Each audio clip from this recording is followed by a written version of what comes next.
Ну, 9 мая, конечно, личный праздник, потому что и мою семью коснулась война, и мои деды воевали. Но на должности главы, конечно, это в первую очередь очень важный, ответственный, большой рабочий день.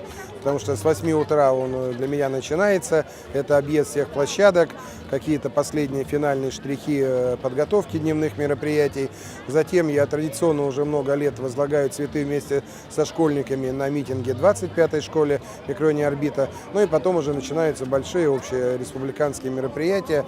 Это возложение цветов у Вечного огня, шествие с ветеранами, военный парад на Стефановской площади, прием главы республики Коми ветеранов. Ну а потом обязательно с моими коллегами проходим по всем площадкам городским для того, чтобы посмотреть, как проходит праздник, как работают наши коллеги из Министерства культуры, Министерства спорта. Поэтому такой большой, длинный, важный день, который заканчивается праздничным салютом в 22 часа. Я удовлетворен тем, как проходит праздник, потому что действительно все наши коллеги, а задействовано очень много, не более несколько сотен человек, от людей, которые просто убирают, подкрашивают город, до режиссеров и до последних артистов, самых юных артистов на площадках. Все действительно выкладываются, все делают максимум возможного, потому что все мы понимаем, что 9 мая это самый главный праздник в истории нашей страны, поэтому все с полной выкладкой. Я считаю, что праздник удался. Ну и, конечно же, нам очень сильно в этом году помогла погода, которая также порадовала и нас, и сыктывкарцев. И